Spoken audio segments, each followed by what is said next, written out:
دما و خوش دلی و گشت به تماشاوان هجا و جهازین دلال ام ایرو جاره کردن لآمدا رنگینن ام ایرو دیسا به برنامه خویا بیرا ویجه به هفربن میوان ما یا ایرو نویسکارا هجا و دلال دیلان آیدنن امی لگل دیلان آیدنه هم دربار کارو خبات و برهمداریا و یا کردی و ویجهی ده هم جی دربار تکیلیاد نافبرا ویجه خواه جهیتی و گردونیتیه ده فکر و رمانی خواه بواره پار و بکن بله فرمو ام به هفره برنامه خواه پیک بینن و تماشا بکن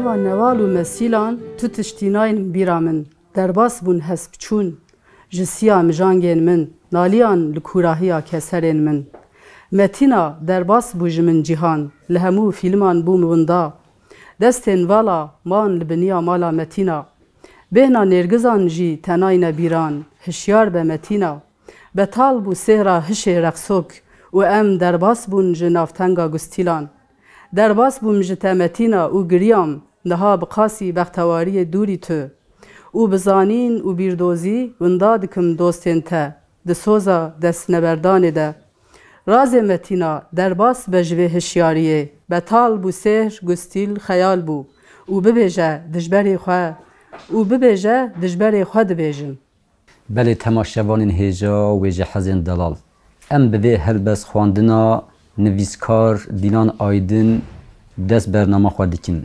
بره هرچیم جبوی هلبستی دبیجن مالا و آوا دلی و آوا دنگ ولد نبه گلکی سپاست که گلک بخیر و خوشی هاتن برنامه ما یا بیرا ویجه جی برنامه و سلافت کم سری داشت همو تماشاوانان را و سپاسش بک و ام بخواندم برنامه در وقت که وهاده گلک سپاست کم سپاس خوش جبوی هاتنا و جی مالا و آوا به بله دیلان وکی ام دزانن به سالان هون کار و خباتین کردی و یین ویجا کردی دمشینن وج بوی وی یکیجی دیگلک سازین زمان و ویجایی ده جه گرد لی بله که ام در بازی وی مجاره ببین ام دخوازن هنکی بو کرتاسی هون خواه به تماشاوان مرا بدن ناس کرن دیلان آیدن کیه؟ از بعض خوش دیاربکرش آمده ما بله یعنی ام بجن کوکه کیمت گیجا علیه موشوانجی دیامن جوی علیه بو ام لور یعنی لآمده هاتمه دنه مزن بومه و خباتین منین دا علیه ام پیشی ببیجم تکلیه ما و زمان تکلیه ما یا کوچا به زمان را چی بله یعنی ایشو کلو خمو کسرا و چی بو کو خواه بری خدا کارو خبات و تکوشنا زمان و ویجا کردی درده و چی بو؟ بله یعنی بگومان کرد هر کردک شما دما کو به کردیتیا خو بزانه به کو کرده او دنوا چرخه که کو چند زمان هر تشتیواتی قدقه کرنده جیانا خو بردوام بکه یا جی تبلیوی چرخه جی کو محکوم جیان هاتبه کرن بگومان افجرات به درد و کلکه و دبه صدمه که کو به زمان خو به چند خو به ویژه خو را بکه و نوا تکلیه که گرم اما شانسه که ما سرکه هبو که دمالبات ده هشمندیا کردیتیه پر زیده بو یعنی جه بچوگیه و ام تبیرامن به ستران رادیوی اریوانه و دمه که وسا تلویزیون وکی نهات نبون بجن کاست هبون و ستران رادیوی اریوانه گوهمه به ستران کردی بیرامه بجن بچروکین کردی هات داگرتن دنوا مالبات ده جی ترکی وکی زمانه که حرام دهاتتن yani به شکل که قد گره نه آخافتن بلکه اوج بر جیانا گندوار بو یعنی که امل گند حتی آدم که مزن بون لی پشتو که ام هاتن باجر جی او هلوست ev çanda ku rûniştî bû berdewam kir. Ticarî di nava malbatê da ji derveyê zimanê Kurdî münasebetên me yên bi hev re bi Tirkî çênebûn. Ev jî bi xwe re bixwazî nexwazî bingeheke saxlem çê dike. Yanî tu di wê da Kurdîtiya xwe didî rûniştandin, bi xwe re didî rûniştandin, bi xwe re êdî li hev tê. Bêguman di vê navberê da li dijî pişaftin û komkujiya çandî ya li ser neteweya Kurd têkoşîneke azadiya gelê Kurd jî bandoreke mezin li her deverê Kurdistanê kir. Gelê bandora vê têkoşîna azadiyê xebatên we yê ziman çawan beralî kirin. Yani bandoreke çawa li we jî kir ku hûn jî li dijî pişaftinê xwe berdin bîra zimanê Kurdî, bîra wêja Kurdî. Niha bêguman em wextê ku behsa destpêka xwe zaroktiya xwe dikin, ji wê em bêjin em behsa 40 sal berê dikin, wextê ku em ji wê derê werin, ger ku mijara mînaka ve got dayî, yani em bêjin ev têkoşîn nebiya, têkoşîneke ku 40 sal ji her alîva didome, ger ku nebiya nemimkün bû em îro li vê derê rûniştî bûna, me karibiya behsa em bêjin zimanê xwe dibe ku zimanê me zimanê axaftinê biya êmalê biya nemimkün e em bêjin pirtûk pêşiya me bûna, televîzyon hebûna, yan jî me bername pêşkêş bikirane. Ev di vî warî de ev têkoşîn bi xwe re gelekî ewa tîne, yani bi meriv re gelekî reyan ve dike. Her yek ji me em binêrin nava têkoşînê de rêyekê hildibijêre. Em bêjin hinekî meyla wan tişe ser ziman, hinekî tişe ser edebiyatê, hinekî diçin ser lêkolînê, hinek em bêjin siyaset cuda cuda her kesekî ji me meyla wî biçiba be ev e. Lê bi rastî jî ez jî wiha difikirim, ez dibêjim ku bingeha hemû xebatan divê çand û ziman be. Di bingeha hemû xebatên me de lewre meriv dikare bibêje ku zemînê merivê ku em bêjin sedem hinceta hewqas bedêl, hewqas têkoşîn di destpêkê de ew e ku tu ji bo nasnameya xwe tu dî. Nasname çi ye? Ziman e, edebiyat e, çand e, ê ku neteve her netevek jê xwedî ye. Bêguman çanda Kurdî jî çandeke bi rastî jî pir dewlemend e, yani. Gelekî tevlî guherînên ku paşî em bêjin ketine nava civakê jî, yani ji hezar salan vê ve jî meriv dikare bibêje ku reseniya xwe ya ku ji hezaran salan maye jî hîştiya di nava xwe da. Em bêjin ne çanda misilmaniyê vî çanda wana resen hûn da kiriye, ne jî çandên em bêjin din. Lê niha meriv dikare vîya bibêje ku bandora çanda kapîtalîzmê rastî bandora wî zêdetir li ser ne ku li ser em bêjin metenê, li ser gelekî hebûnên netewan, li ser em bêjin nirx û çandan pir zêdetir çêbûye. Aliyê neyînî em dikarin vîya bibêjin. Niha şerê meriv divê hinekî bi wî warî de be.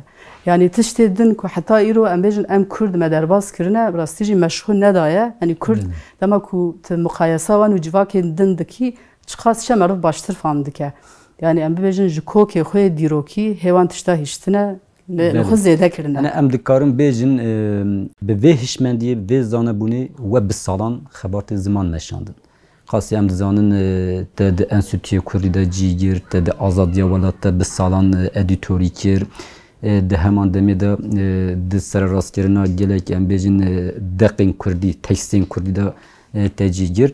Ji van yek tiştê ku te kedek mezin dayê jî pirtûkên nivîskar û helbeskar mezgîn ronakin. Mezgîn ronak hem hevala we ye, hevala me jî ye, hem jî xwişka we ye û 28 sal jî di zindanê de li dijî desthilatdaran, li dijî dagirkeran berxwedaneke mezin peyktîne. Ev çend pirtûkê wê jî nihêl ber me ne. Gelo we dema pirtûkên mezgînê derbazî kompîterê kirin, an jî di pêvajoya serrastkirina wê we cî girtî. We teqez niha dîtiye ku mezgîn bi kîjan naverokê dinivîse. Kul û derdê mezgînê çi ne? Pirtûkên wê çi vedibêjin? Çîroka pirtûkên wê çi ne? Hûn dikarin bi kurtasî qala wê bikin. Pirseke gelekî xweş bû. Niha ji piştî salên 10,000 vir ve em bêjin piştî 8 sal, yani notu duan vir ve mizgîn digirtîgehê de piştî salên 10,000 vir ve derfet çêbû ku em nivîsên mizgîn bixwînin. Em bêjin ji 10,003 vir ve her hafta de rojname Azadiya Welat de nivîskara koşeyê bû. Beriya wî jî em bêjin pirtûk berhem gelek berhemên ku nehatin çapkirin jî hebûn ê ku ketin destê me. Me qala mizgînê kir. Îcar em niha dixwazin hûn dîsa helbestekê ji berhema mizgîn ronakê dîsa ji me re bixwînin. Em vê helbestê di keseta mizgîn ronak da diyarî hemû berxwedêrên zindanan taybetî jî jinên berxwedêr ên di her qalê de bikin. Kerem kin. Strana kuştiyanım ez li ser birîndariyan tê me gotin. Li mêrgên şewtan dî li çengek xweliya cannarînan.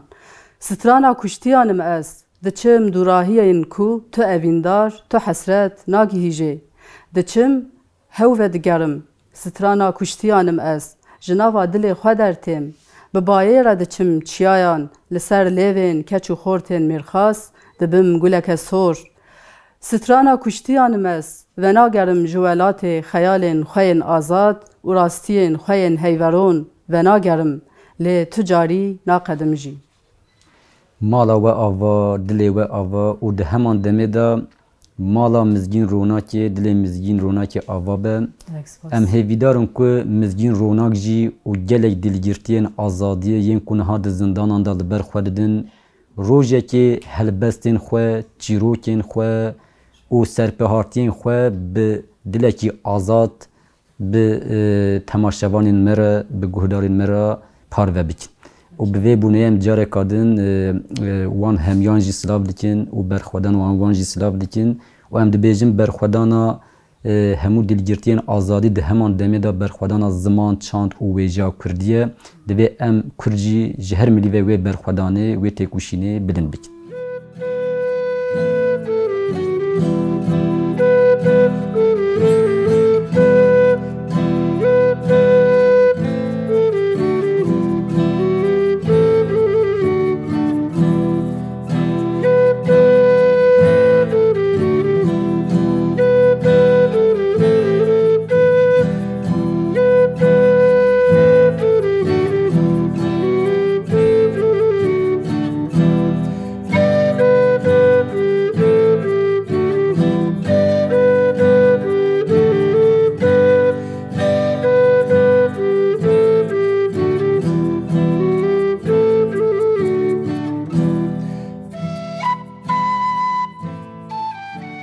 Belê hevala dîlan weke em dizanin bi sedan sal e li ser têgeha xwecihîtî û gerdûnîtiyê gelek nîqaş pêşketine.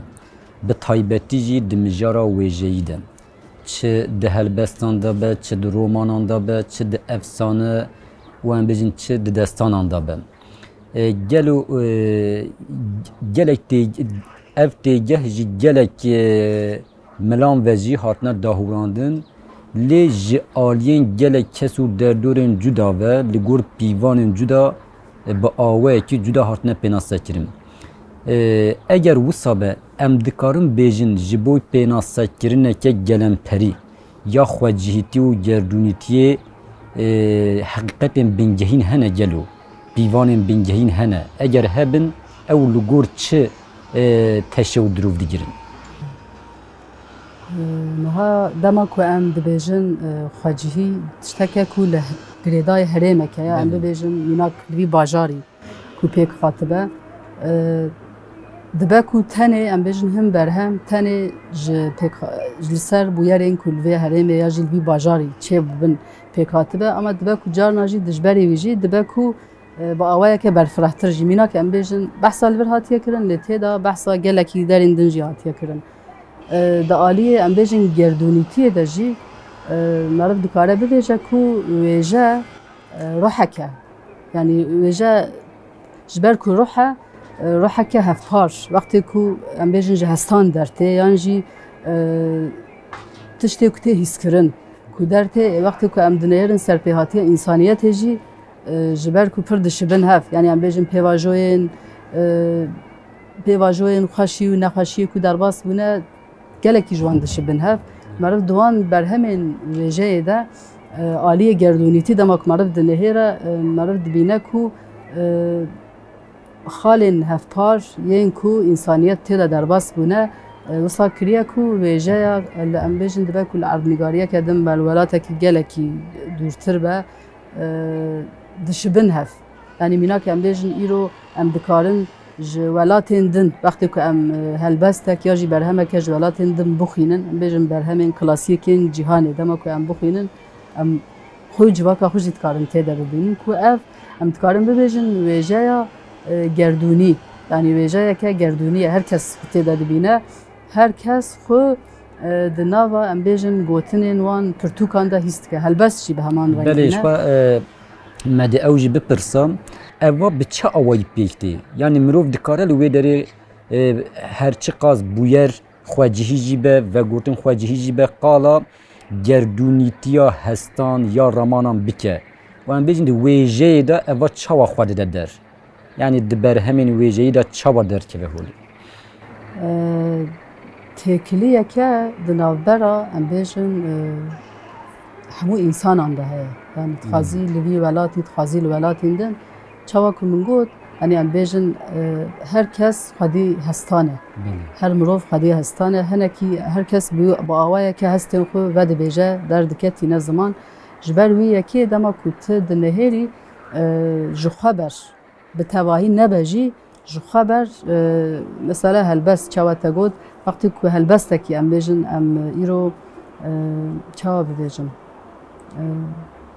helbestên me klasîk em bibêjin yani ji helbesta xwe klasîk dema em dixwînin helbestên klasîk em tê de rast e em pêşî Kurdistanê dibînin welatê xwe dibînin em bêjin erdnigariyê dibînin lê em gelekî derên rojhilata navîn jî dibînin behsa gelekî welatên din jî tê kirin ji ber wî yekê ji xwe belkî ku wan welatan ji me zêdetir xwedî li wan berhemên klasîk derdikevin lewre berhemên klasîk li gorî min her çendî ku di aliyê em bêjin çapkirinê de di aliyê evê de hinek weşanxane li ser wan disekinin jî wekî ku sa em bibêjin yani hinekî tişt ku em dibêjin bi demêre em dibên dema wan derbas biye bi çavê modayê ku em li hinekî awayan dinehêrin bala xwe ku em bidinê destxetên wan ve berhemên me yên ku kevin em bêjin berî sedan salanin hemû li destên em bêjin Ewropiyan de ne destê wan de ne çima çünkü wan peyama tê de dîtine belkî wan ji me baştir fam kiribin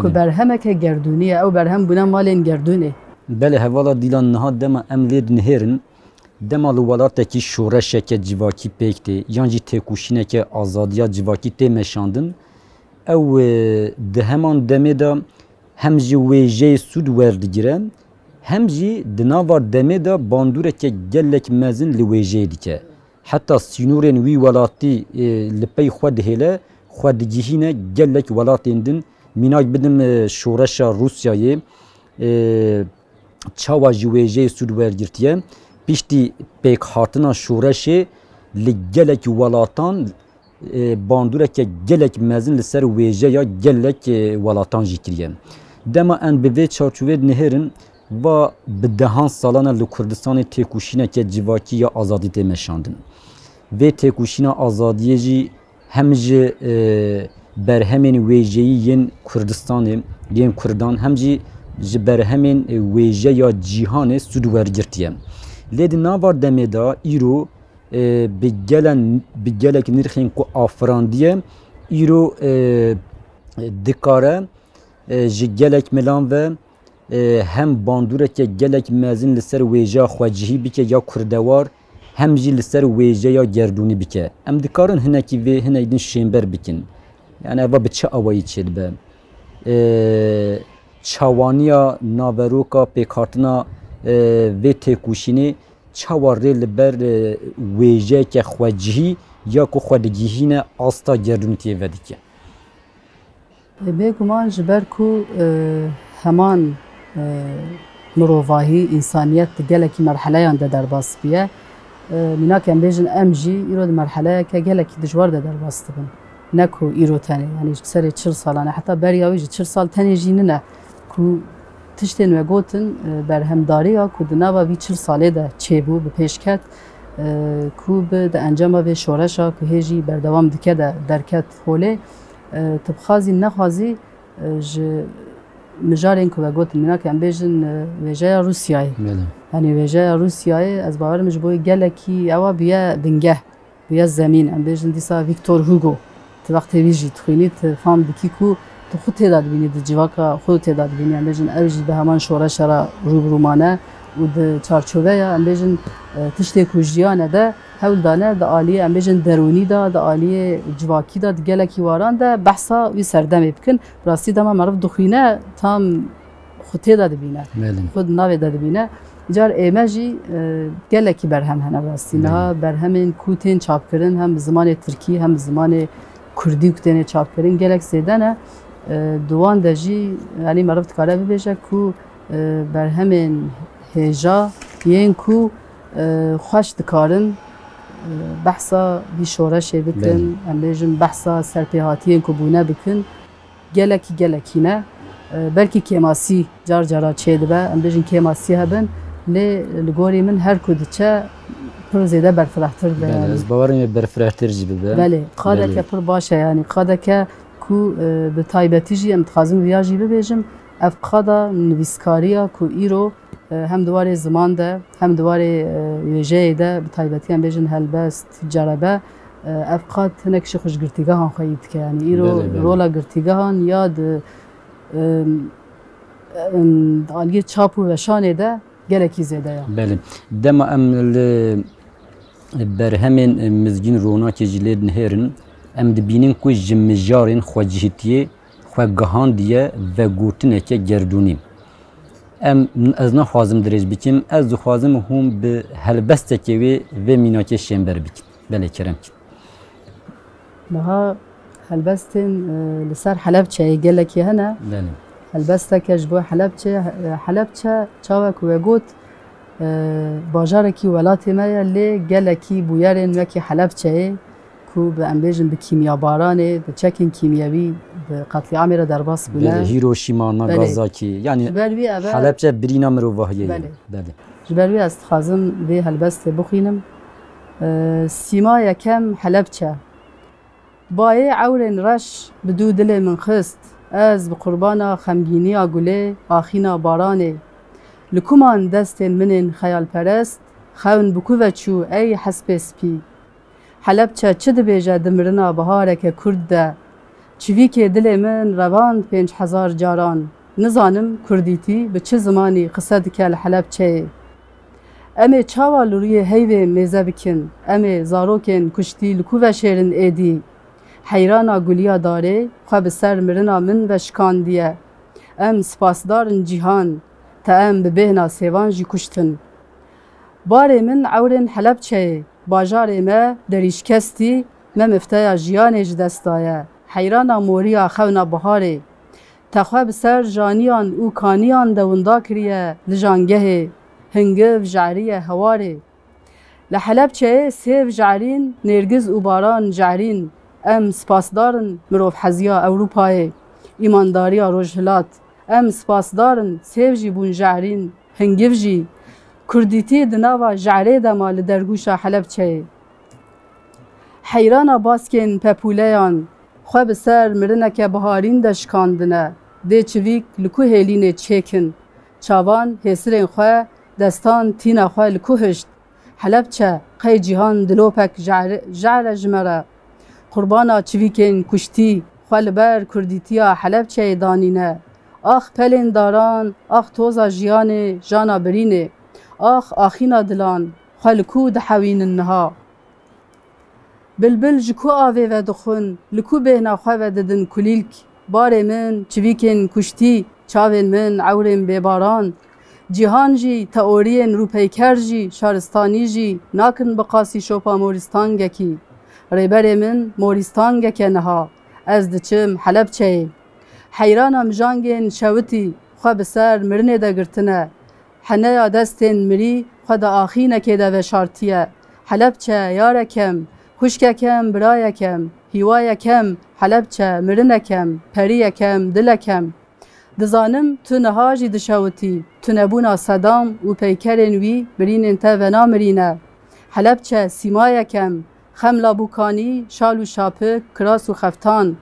گستیلین دستگرتیان گوتنین لسر زار و زمانان هلبستین دلوار چه دکن دبن آخه ده جمیجوی تیم باره من کل سبحانی کنه دشتا سلیمانی اوینا مهابادی باره من دیجله و فرات بوتا حلبچه باغین یارن تا بختوار بن بلا داهاتوین تا بختوار حیرانا بسکو کزین چلمسی خواب سر خمگینیا هلینین والا ده بردانه شیر دایکین باجار من آخه دمجینه زاروک نکارن شیر بمجن ایدی لوی باجاری حیرانا چاوین مخمور خود کیجان شویده و شارتنه و سترانا کنین برچم خالکو دشکینه نها حلب چه صورت میل دیوار داردایی ام همود کوراهی شواوی در آزایی گریه میه ام یکو دجانا ویا ندرباسته هشیارن برین حلب چه لما کینه کینه نای گرتن بتو دوز وکرن و دارزاندنه حلب چه باره ما باره کی جعوران سبکتر لیج زاروکین کشتی جنوروزین فتساندی جکسرین کردیتیه گرانتر و گرانتره حیات دنیا آوا حلب چه ساوا اف باجاری کشتی مبد شیره دناوا کسرین خوین کجرده 5000 جاران دبن پپولکی آزادی ام لوی باجاری پپوله کس نکاره خوجوی باجاری و شیره تو دم نکاره جروی به او روی جهان ببه و نه وی پپولکی آگر کادست خو بدن سر دل خو آکو د پرپته حلب چه د سنگامه ده کال کوراهی شوا چاوین خو مزه بکن هنه سیمای 5000 پپولیان ببینن لشوا چاوین خو لنوروز مزه بکن داکو او باجار دسته و بر نده حلب چه دستین ما بر نده دنگی والدنه به مالا و آوا به و دل مزگین روناک آوا به که او هلبست نویسیه هونان دیه ام به هلبستیجی همو جانگورین حلبتی و همو جانگورین ده همو کمکوژیان دا ببرتینین و جیبوی بشتار بونا و یا برنامه مجی ام گلی سپازتین ده همو کارو خباتین و یه جنهو پیداجی سرکفتن و سرفرازی دخوازن از جی گلکی سپاس دکم که مبهر برنامه که وسا چکر بس خباتین و ده سرکفتن دخوازم و براستیجی کارکی گلکی خوش فندکن لورا و جن نبه تو جواک نکاره به جواک هر تشت دنبوریه لی وجه ماینده سرکفتن دخوازم گلی سپاس کن سرکفتن جمرات هوان به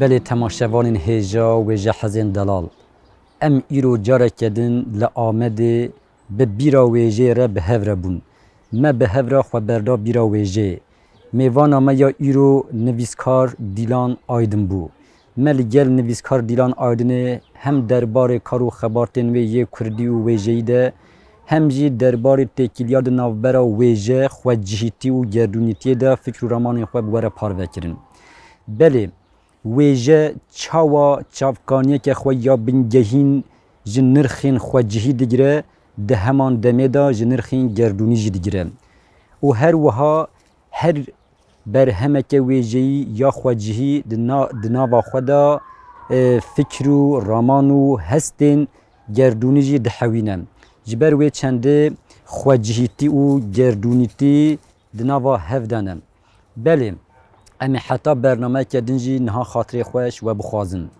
و که هر جار ام دبیجن بی بیر نمینن بی ویجه نمینن بی بیرا ویجه نمینن